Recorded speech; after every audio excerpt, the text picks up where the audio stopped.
ಸರ್ಕಾರ ಏನು ಇವತ್ತು ನಿಗದಿ ಮಾಡಿತ್ತು ಒಳ ಮೀಸಲಾತಿ ವಿಚಾರವಾಗಿ ಒಂದು ಅಂತಿಮ ನಿರ್ಧಾರಕ್ಕೆ ಬರ್ತೀವಿ ಅಂತೇಳಿ ಒಂದು ಸಚಿವ ಸಂಪುಟ ಸಭೆಯನ್ನ ಆ, ನಿಗದಿ ಮಾಡಿದ್ರು.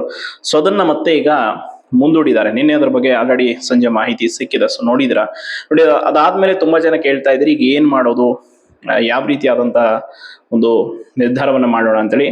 ಸೊ ಇದಕ್ಕೆ ನಾನು ನಿನ್ನೆ ಕೂಡ ಹೇಳಿದೆ, ನಿನ್ನೆ ವಿಡಿಯೋದಲ್ಲಿ, ಶಾಂತಿಯುತವಾಗಿ ಮಾಡುವ 100 ಹೋರಾಟಗಳಿಗಿಂತ ಕ್ರಾಂತಿಯುತವಾಗಿ ಮಾಡುವ ಒಂದೇ ಹೋರಾಟಕ್ಕೆ ನಮಗೆ ಫಲಿತಾಂಶ ಸಿಗುತ್ತೆ. ಬಟ್ ಈಗ ಅದು ಆಗಬೇಕು ಅಂತ, ಎಲ್ಲ ಆಗ್ಬೇಕದು ಬೆಂಗಳೂರಲ್ಲೇ ಆಗ್ಬೇಕು, ಬೇರೆಲ್ಲೂ ಅವಕಾಶ ಕೊಟ್ಟರು ಕೂಡ ನಾವು ಮಾಡೋದು ಬೇಡ. ನೋಡಿ, ಈಗಾಗಲೇ ನಾನು ಕೂಡ ಈ ವಿಷಯದ ಬಗ್ಗೆ ಒಂದಿಷ್ಟು ನಮ್ಮ ಸ್ನೇಹಿತರು ಯಾರ್ಯಾರು ಬೆಂಗಳೂರಲ್ಲಿ ಹಿಂದಿನ ಹಲವಾರು ಹೋರಾಟಗಳಲ್ಲಿ ಮುಂಚೂಣಿಯಲ್ಲಿದ್ದರು ಆ್ಯಂಡ್ ಅವರ ಜೊತೆ ಚರ್ಚೆಯನ್ನು ಮಾಡಿ ಬೆಂಗಳೂರಲ್ಲಿ ಒಂದು ಸಾಧ್ಯ ಆದರೆ 1 ಲಕ್ಷಕ್ಕೂ ಹೆಚ್ಚು ಅಭ್ಯರ್ಥಿಗಳನ್ನ ಸೇರಿಸಿ ಆಸ್ಪಿರೆಂಟ್ಸ್ನ ಒಂದು ವಿದ್ಯಾರ್ಥಿ ಚಳವಳಿಯನ್ನ ಮಾಡುವಂಥ ನಿರ್ಧಾರಕ್ಕೆ ಬರೋಣ ಅಂತೇಳಿ ಈಗ ರೆಡಿ ಆಗಿದ್ದೀವಿ. ಸೊ ಅದರ ಜೊತೆ ನಮ್ಮ ಈ ಹೋರಾಟ, ರೈತ ಹೋರಾಟದ ಮುಂದಾಳತ್ವವನ್ನು ವಹಿಸ್ಕೊಂಡಿದ್ದಂಥ ನಿಮ್ಗೆ ಗೊತ್ತಿದೆ, ಗುರ್ಲಾಪುರ ಕ್ರಾಸ್ತು.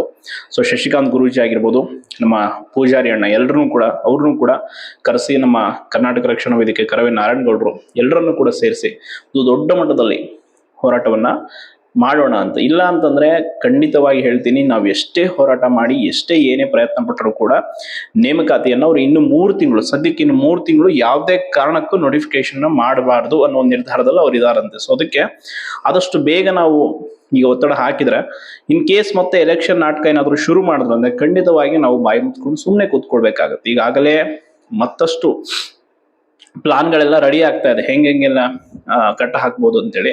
ಸೊ ಈಗ ಇನ್ನೊಂದು ಕಡೆ ನೋಡಿದಿರ, ಮೊನ್ನೆ ಒಳ ಮೀಸಲಾತಿ ವಿಷಯವಾಗಿ ಈಗ ಬಲಗೈ ಸಮುದಾಯ, ಎಡಗೈ ಸಮುದಾಯದ ಹೋರಾಟಗಳು ಕೂಡ ನಡೀತಾ ಇದೆ. ಸೊ ಅದನ್ನ ಹೊರತುಪಡಿಸಿ ನಮಗೆ ಉದ್ಯೋಗದ ನೇಮಕಾತಿ ಬೇಕಿದೆ. ಸೊ ಅದಕ್ಕೆ ನಾವು ಹೋರಾಟವನ್ನ ಮಾಡಲೇಬೇಕಾದಂತ ಅನಿವಾರ್ಯತೆ ಇದೆ. ಅಂಡ್ ಇವತ್ತಿನ ಕಲಬುರಗಿ ಹೋರಾಟದ ಬಗ್ಗೆ ಕೂಡ ನೀವು ನೋಡಿದ್ದೀರ. ನೋಡಿ, ಏನಾಗುತ್ತೆ ಇಲ್ಲಿ ಅಂತಂದ್ರೆ, ಪ್ರತಿ ಬಾರಿ ಕೂಡ ಅವ್ರು ಮಾಡೋದಿದ್ದಾನೆ, 500,000 ಜನಕ್ಕೆ ಅವಕಾಶ ಕೊಡ್ತಾರೆ, ಮನವಿ ಇಸ್ಕೊಳ್ತಾರೆ, ಕಳಿಸ್ಬಿಡ್ತಾರೆ. ಸೊ ಅದಾದ್ಮೇಲೆ ಮತ್ತೆ 2-3 ದಿನ ಅದು ನ್ಯೂಸ್ ಆಗುತ್ತೆ, ಆಮೇಲೆ ಸೈಲೆಂಟ್ ಮಾಡ್ತಾರೆ. ಇದು ಆಗಬಾರ್ದು ಅನ್ನುವಂಥದ್ದು ಪ್ರಮುಖ ವಿಚಾರ. ಎಷ್ಟೋ ಜನ ಆಸ್ಪಿರೆಂಟ್ಸ್ ನಾನು ಕೇಳಿದ್ದೀನಿ, ಇದೇ ಕಾರಣಕ್ಕೆ ಹೋರಾಟಕ್ಕೆ ಬೆಂಬಲ ಕೊಡೋದಿಲ್ಲ. ಡೈರೆಕ್ಟ್ ಆಗಿ ಹೇಳಿದ್ದಾರೆ ನನಗೆ, ನೋಡಿ ಮಾಡಂಗಿದ್ರೆ ಫಲಿತಾಂಶ ಸಿಗೋವರೆಗೂ ಕೂತ್ಕೊಳ್ಳೋಣ, ಅದೆಷ್ಟಾದ್ರೂ ಆಗ್ಲಿ, ಅನಿರ್ದಿಷ್ಟ ಅವಧಿ, ಇಲ್ಲ ಒಂದು ಕ್ರಾಂತಿಯುತವಾಗಿ. ಎಷ್ಟೋ ಜನಕ್ಕೆ ಆಕ್ರೋಶ ಅನ್ನುವಂಥದ್ದು ಕಟ್ಟೆ ಒಡೆದು ಹೋಗಿದೆ. ಎಷ್ಟು ಜನ ಕಾಯ್ತಾರೆ ಹೇಳಿ? ಆ PC ಏಜ್ ಲಿಮಿಟ್ ಕೂಡ ಕೊಡಲಿಲ್ಲ ಪರ್ಮನೆಂಟು. ಈ ಕಡೆ ಬೇರೆ ಬೇರೆ ಏಜ್ ರಿಲ್ಯಾಕ್ಸೇಷನ್ ಕೊಟ್ಟಿದ್ದಾರೆ, ಅದು ಕೊಟ್ಟು ಕೂಡ ಕೊಡದೇ ಇರೋ ರೀತಿ ಆಗೋಗಿದೆ. ಈಗ ಆಲ್ರೆಡಿ ಕೊಟ್ಟಿರೋ ಸಮಯ ಮುಗಿದು ಹೋಯಿತು. ಆ್ಯಂಡ್ ಒಳ ಮೀಸಲಾತಿ ವಿಷಯ ಅಂತೇಳಿ ಇಲ್ಲಿವರೆಗೂ ತಂದು ನಿಲ್ಲಿಸಿದ್ರು. ಇವತ್ತು ಸಂಜೆ ಕೂಡ ಮತ್ತಷ್ಟು ಎಲ್ಲ ಒಂದು ವಿದ್ಯಾರ್ಥಿ ನಾಯಕರನ್ನ ಭೇಟಿಯಾಗಿ, ಸೊ ಏನಾದರೂ ಮಾಡ್ಬೋದಾ, ಬೆಂಗಳೂರಲ್ಲೇ ಪಾಸಿಬಲ್ ಇದೆಯಾ, ಹೆಂಗೆ ಅವಕಾಶ ಆಗಿರ್ಬೋದು, ಬೇರೆ ಎಲ್ಲ ವಿಚಾರಗಳ ಬಗ್ಗೆ ಚರ್ಚೆ ಮಾಡಿ. ಈಗ ನೀತಿ ಸಂಹಿತೆ ಕಾರಣ ಒಡ್ಡಿ ಕೂಡ ನಿಮ್ಗೆ ಅವಕಾಶ ಕೊಡಲ್ಲ ಅಂತ ಕೂಡ ಹೇಳ್ಬೋದು. ಸೊ ಅದನ್ನ ಬಿಟ್ಟು ನೀವು ಯಾವ ರೀತಿ ಮಾಡ್ಬೋದು ಅನ್ನೋದಂತದನ್ನ ಪ್ರಯತ್ನ ಮಾಡೋಣ. ಸುಮ್ಮನೆ ಕೂತ್ರೆ ಖಂಡಿತವಾಗಿಯೂ ಇನ್ನೂ 3 ತಿಂಗಳು ನಾವು ಕೂರಲೇಬೇಕು. ಇನ್ನು 3 ತಿಂಗಳಂತೂ ನೋಟಿಫಿಕೇಶನ್ ವಿಷಯನೇ ಮಾತಾಡಬೇಡಿ ಅನ್ನೋ ಹಂಗಿದೆ ಸರ್ಕಾರದ ನಿರ್ಧಾರ. ಕಾರಣ ನಿಮಗೆ ಗೊತ್ತಿದೆ ಏನೇನು ಅಂತೇಳಿ, ಎಲ್ಲವನ್ನು ಕೂಡ ಮುಂದೆ ಇಟ್ಟಿದ್ದಾರೆ. ಅದಕ್ಕೆ ಯಾರೂ ಕೂಡ ಈ ವಿಷಯದಲ್ಲಿ ಏನಾಗ್ಬಿಟ್ಟಿದೆ ಈಗ ಅಂತಂದ್ರೆ, ಹೋರಾಟ ಆಗ್ತಾ ಇದೆ, ಫಲಿತಾಂಶಗಳಿಲ್ಲ, ಏನ್ ಮಾಡೋದು, ಹಂಗೆ ಹಿಂಗೆ ಅಂತೆಲ್ಲ ಮೈಂಡ್ ಆಲ್ರೆಡಿ ಡೈವರ್ಟ್ ಮಾಡ್ಕೊಂಡು ನೆಗೆಟಿವ್ ಆಗಿ ಕೂತಿದ್ದಾರೆ. ಇನ್ನು ಕೆಲವರು ಕೆಲ್ಸಕ್ಕೆ ಹೋಗ್ತಾ ಇದ್ದಾರೆ, ಏನಾದ್ರು ಮಾಡ್ತಾ ಇದ್ದಾರೆ. ಸೊ ಒಟ್ಟಾರೆಯಾಗಿ ನಮ್ಮ ಅಭಿಪ್ರಾಯ ಈ ರೀತಿ ಇದೆ. ನಿಮಗೆ ಇದರ ಬಗ್ಗೆ ಏನು ಅನಿಸಿಕೆ ಇದೆ? ಸೊ ನಾವು ಈ ನಿರ್ಧಾರವನ್ನು ಮಾಡಿರೋದ್ರ ಬಗ್ಗೆ ನೀವು ಕಮೆಂಟ್ ಮಾಡಿ. ಅಂಡ್ ನಿಮ್ಮ ಪ್ರಕಾರ, ಅಕಾರ್ಡಿಂಗ್ ಟು ಯು, ನಿಮ್ಮ ಸಲಹೆ ಸೂಚನೆಗಳನ್ನು ಕೂಡ ಕೊಡ್ಬೋದು, ಅದರಲ್ಲಿ ಏನು ತಪ್ಪಿಲ್ಲ.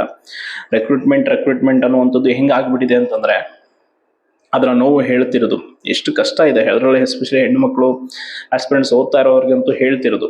ಅವ್ರಿಗೆ ಮನೆಯಿಂದ ಒತ್ತಡ, ಸಮಾಜದ ಒತ್ತಡ, ಎಲ್ಲ ಕಡೆಯಿಂದ ಕೂಡ ಒತ್ತಡಗಳು. ಈ ಕಡೆ ನಮ್ಮ ಒಂದು ಮೇಲ್ ಕ್ಯಾಂಡಿಡೇಟ್ಸ್ಗಳಿಗೂ ಕೂಡ ಅಷ್ಟೇ. ಹೆಂಗೆ ಅಂತಂದ್ರೆ, ಈ ಕಡೆ ವಯಸ್ಸು, ಈಗ ನೋಡಿ ತುಂಬಾ ಜನ ಡಿಗ್ರಿ ಆದ್ಮೇಲೆ ಒಂದೇ ಒಂದು PSI ನೋಟಿಫಿಕೇಶನ್ ಕೂಡ ಆಗಿರೋ, ಕೆಲವು 2022-21 ಪಾಸ್ ಔಟ್ ಆದರ್ದು ಇನ್ನೂ ಕೂಡ ಒಂದೇ ಒಂದು PSI ಪರೀಕ್ಷೆ ನೋಟಿಫಿಕೇಶನ್ಸ್ ಕೂಡ ಆಗಿಲ್ಲ, ಪರೀಕ್ಷೆ ಬರೆದಿಲ್ಲ. ಇನ್ನು PC ಓದ್ತಾ ಇರುವಂಥದ್ದು ಹೇಳ್ತಿರೋದು ಕತೆ ಅದು.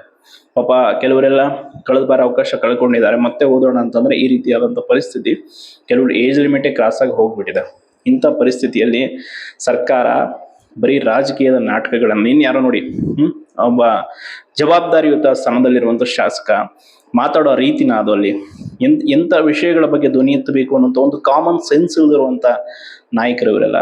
ಏನು ಹೇಳ್ತಾರೆ, IPLಗೆ ನಮಗೆ ಟಿಕೆಟ್ ಬೇಕು ಅಂತ, ಇವ್ರ ಮನೇಲಿ ಇವ್ರ ಹೆಂಡತಿ ಮಕ್ಕಳು ಎಲ್ಲರೂ ಸುಖವಾಗಿ ಇವ್ರ ಕುಟುಂಬ ಇರಬೇಕು, ಉದ್ಯೋಗಕ್ಕಾಗಿ ಹೋರಾಡ್ತಾರೆ ಯುವಕರು ಬೀದಿಲಿ ದಿನನಿತ್ಯ ಹೋರಾಡ್ತಿದ್ರು, ಅದ್ರ ಬಗ್ಗೆ ಒಂದು ಧ್ವನಿ ಎತ್ತುವಂತ ಒಂದು ಸಣ್ಣ ಯೋಚನೆ ಕೂಡ ಇವ್ರ ತಲೆಯಲ್ಲಿಲ್ಲ.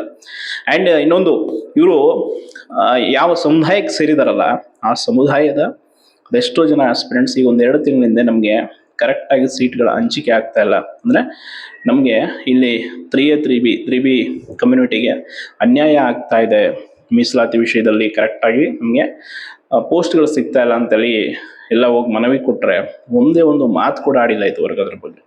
ಇಂಥವ್ರಿಗೆಲ್ಲ ಓಟ್ ಹಾಕಿ ಜಾತಿ ಎಲ್ಲಿವರೆಗೂ ನಮ್ಮ ಜನರ ತಲೆಯಲ್ಲಿ ಜಾತಿ ಭ್ರಮೆ ಇರುತ್ತೋ, ನಮ್ಮವನು ನಮ್ಮ ಜಾತಿ ನಮ್ಮವನು ಗೆಲ್ಲಿಸ್ಬೇಕನ್ನುವಂಥ ಆ ಹೊಲಸು ಕಾನ್ಸೆಪ್ಟ್ ಇರೋವರೆಗೂ ನಮ್ಮ ದೇಶ ಉದ್ಧಾರ ಆಗಕ್ಕೆ ಸಾಧ್ಯನೇ ಇಲ್ಲ. ನಮ್ಮ ದೇಶ, ರಾಜ್ಯ, ಧರ್ಮ, ಜಾತಿ ವಿಷಯದಲ್ಲೇ ಹೊಡೆದಾಡ್ಕೊಂಡು ಸುತ್ತಾರೆ. ನಿಜವಾಗ್ಲೂ ಆಗಬೇಕಾಗಿರುವಂಥ ಕೆಲಸಗಳು ಎಷ್ಟೋ ಇದೆ, ಇವತ್ತಿಗೂ ಅದ್ರ ಬಗ್ಗೆ ಒಬ್ಬರು ಧ್ವನಿ ಎತ್ತೋಕೆ ರೆಡಿ ಇಲ್ಲ. ಸೊ ಇಂಥ ಅಪ್ರಬುದ್ಧ, ಅಪ್ರಾಮಾಣಿಕ, ನಾವು ಸ್ವಲ್ಪನೂ ಬುದ್ಧಿ ಇಲ್ಲದಂಥ ಬುದ್ಧಿಹೀನ ನಾಯಕರನ್ನ ಎಲೆಕ್ಟ್ ಮಾಡಿ ಅಲ್ಲಿ ಕಳಿಸ್ತೀವಿ. ಅವರೆಲ್ಲ ಮಜಾ ಮಾಡಿಕೊಂಡು ಕೋಟ್ಯಾಂತರ ರೂಪಾಯಿ ಹಣ, ಡಿಫೆಂಡರು, ಫಾರ್ಚುನರು, ಇನೋವಾ, ಅವ್ರ ಮಕ್ಕಳಿಗೆಲ್ಲ ಓಡಾಡೋ ಕಾರ್ಗಳು, ಬಡವ್ರ ಮಕ್ಕಳು ಕಾಲಲ್ಲಿ ಚಪ್ಪಲಿ ಕೂಡ ಇಲ್ಲದೆ ಹರಿದಿರೋ ಚಪ್ಪಲಿ ಹಾಕೊಂಡು ಧಾರವಾಡ, ವಿಜಯಪುರದಲ್ಲಿ ಬಿಸಿಲಲ್ಲಿ ಓಡಾಡ್ತಿದ್ದಾರೆ ನೋಟಿಫಿಕೇಶನ್ಸ್ ಮಾಡಿ ಅಂತ. ಸೊ ದಯವಿಟ್ಟು ಇಂತಹ ಒಂದು ಸರ್ಕಾರಕ್ಕೆ ನಾವು ಓಟ್ ಹಾಕೋ ಬದಲು ನಮ್ಮದೇ ಒಂದು ವಿದ್ಯಾರ್ಥಿಗಳದೇ ರಾಜಕೀಯ ಪಕ್ಷ ಕಟ್ಟೋದು ಒಳ್ಳೇದು ಅನ್ಸ್ಬಿಡುತ್ತೆ ಎಷ್ಟೋ ಸಲ. ಯಾಕೆ ನಮ್ಮಲ್ಲಿ ಏನೂ ಅರ್ಹತೆಗಳಿಲ್ವಾ? ಎಂತೆಂಥ ಏನೇನು ಗೊತ್ತಿಲ್ಲದ್ರೆ ಹೆಬ್ಬಟ್ಟುಗಳೆಲ್ಲ ಅಲ್ಲಿ ಹೋಗಿ ಕೂತ್ಕೊಂಡಿದ್ದಾರೆ. ಇಷ್ಟೆಲ್ಲ ಓದಿ ಗ್ರ್ಯಾಜುಯೇಷನ್, ಡಬಲ್ ಗ್ರ್ಯಾಜುಯೇಷನ್ ಮಾಡ್ಕೊಂಡು ಕಾನೂನು, ವೈದ್ಯಕೀಯ ಏನೇನೋ ಶಿಕ್ಷಣ ಪಡ್ಕೊಂಡವರೆಲ್ಲ ಸುಮ್ಮನೆ ನಾವು TV ನೋಡ್ತಾ ಇವ್ರಿಗೆ ಬೈಕೊಳ್ತಾ ಟೀಕೆ ಮಾಡ್ತಾ ಕೂತ್ಕೊಂಡ್ಬಿಟ್ರೆ ಅವರೆಲ್ಲ ಹಿಂಗೆ ಅಧಿಕಾರದಲ್ಲಿ ಇರ್ತಾರೆ. ನೆಕ್ಸ್ಟ್ ಅವರ ಮಕ್ಕಳು ಕೂಡ ಅದೇ ಹಾದಿಯಲ್ಲಿ ಇರ್ತಾರೆ ಹೊರತು ನಾವು ಯಾವತ್ತೂ ಪ್ರಜಾಪ್ರಭುತ್ವದ ಭಾಗ ಆಗಿ ಅಲ್ಲೋಗಿ ಕೂರೋದಕ್ಕೆ ಆಗೋದೇ ಇಲ್ಲ. ಸೊ ಅದಕ್ಕೆ ಬೇರೆ ರಾಜ್ಯಗಳೆಲ್ಲ ರೋಡ್ಗೆ ಬೆಂಕಿ ಹಚ್ಚಿಬಿಡ್ತಾರೆ. ಒಂದು ದಿನ ಏನಾದರೂ ಒಂದು ಎಕ್ಸಾಮ್ ಸ್ಕ್ಯಾಮ್ ಆದರೆ ರೋಡ್ಗೆ ಸೀದಾ ಬಂದು ಸರ್ಕಾರಿ ಬಸ್ಗಳಿಗೆ, ಕಚೇರಿಗಳಿಗೆ ಬಿಡಲ್ಲ, ಅಷ್ಟು ಕರೇಜನ್ನು ತೋರಿಸ್ತಾರೆ. ಬಟ್ ನಮ್ಮ ರಾಜ್ಯದಲ್ಲಿ ಶಾಂತಿ ಮಂತ್ರದ ಪಠನೆ, ಶಾಂತಿಯಿಂದ ಹೋರಾಟ ಮಾಡಿ ಶಾಂತಿಯಿಂದ ನಮ್ಮ ಹಕ್ಕುಗಳನ್ನು ಕೇಳಿ ಅಂತ ಕೂತ್ಕೊಂಡ್ರೆ ಶಾಂತಿಯಲ್ಲಿ ನಮ್ಮ ಕತೆ ಮುಗಿದು ಹೋಗುತ್ತೆ ಹೊರತು ಇನ್ಯಾವತ್ತೂ ನಾವು ನೋಟಿಫಿಕೇಶನ್ಸ್ ಬಗ್ಗೆ ಮಾತಾಡೋಂಗೆ ಇಲ್ಲ. ಎಷ್ಟೋ ಜನಕ್ಕೆ ನಾನು ವಿಲನ್ ರೀತಿ ಕಾಣ್ಬೋದು, ತುಂಬ ಜನಕ್ಕೆ ಹಾನೆಸ್ಟಾಗಿ ಹೇಳ್ತೀನಿ. ಯಾಕೆ ಅಂತಂದರೆ ಏನು ನೀನು ಹಂಗೆ ಹೇಳ್ತೀಯ ಹೆಂಗೆ ಹೇಳ್ತೀಯ, ಅದು ಮಾಡಲ್ಲ ಇದು ಮಾಡೋದು, ಮಾಡೋದಕ್ಕೆ ನೂರಾರು ದಾರಿ ಇದೆ. ಮಾಡಿದ ಮೇಲೆ ಪ್ರತಿಫಲ ಸಿಗಬೇಕು. ಪ್ರತಿಫಲ ಸಿಗದ ಹೊರತು ಏನನ್ನ ಕೂಡ ನಾವು ಮಾಡಿದ್ರು ಅದು ಅಭ್ಯರ್ಥಿಗಳ ಸಮಯ ವ್ಯರ್ಥ ಮತ್ತು ಅವರ ಪರಿಶ್ರಮವನ್ನು ಕೂಡ ನಾವು ಹಾಳು ಮಾಡ್ದಂಗೆ. ಎಷ್ಟೆಲ್ಲ ಎಫರ್ಟ್ ಹಾಕಿದೆ ಹೇಳಿ ಧಾರವಾಡದಲ್ಲಿ, ಎಷ್ಟು ಎಫರ್ಟ್ ಹಾಕಿದ್ರು ಅಂತಂದರೆ 100ಗೆ 200% ಎಫರ್ಟ್ ಹಾಕಿದ್ರು ಕೂಡ ಅದರ ಬಗ್ಗೆ ಕಿಂಚಿತ್ತು 56,000 ರೆಕ್ರೂಟ್ಮೆಂಟ್ ಅನ್ನೋದೇ ಒಂದು ಸುಳ್ಳು, ಬಹುದೊಡ್ಡ ಸುಳ್ಳದು. ಅದನ್ನು ಹೆಂಗೆ ಅಮರ್ಸಿದ್ರು ಅಂತಂದರೆ ಇವತ್ತದು ಅರ್ಥ ಆಗ್ತಾ ಇದೆ. ಬಟ್ ಅರ್ಥ ಆಗುವಷ್ಟರಲ್ಲಿ ಕಾಲ ಮಿಂಚು ಹೋಗಿದೆ. ಸೊ ಅದಕ್ಕೆ ನಾವು ಈ ರೀತಿಯಾದಂಥ ಒಂದು ಡಿಸಿಷನ್ಗೆ ಬಂದಿದ್ದೀವಿ. ಬೆಂಗಳೂರಲ್ಲಿ 1 ಲಕ್ಷಕ್ಕೂ ಹೆಚ್ಚು ಆಸ್ಪಿರೆಂಟ್ಸ್ಗಳನ್ನ ಸೇರಿಸಿ ಒಂದು ವಿದ್ಯಾರ್ಥಿ ಚಳವಳಿಯನ್ನು ಮಾಡೋಣ ದೊಡ್ಡದಾಗಿ. ಯಾವ ರೀತಿ ನಿನ್ನೆ ಮೊನ್ನೆ ಸಮುದಾಯಗಳ ಶಕ್ತಿ ಪ್ರದರ್ಶನಕ್ಕೆ ವೇದಿಕೆ ಕಲ್ಪಿಸಿಕೊಟ್ರು, ಅದೇ ರೀತಿ ವೇದಿಕೆಯನ್ನು ನಮಗೂ ಕಲ್ಪಿಸಿಕೊಡ್ಲಿ. ನಾವು ಕೂಡ ನಮ್ಮ ಧ್ವನಿಯನ್ನು ಸರ್ಕಾರಕ್ಕೆ ಮುಟ್ಟಿಸೋಣ ಅಂತ ಹೇಳ್ತಾ ಧನ್ಯವಾದ.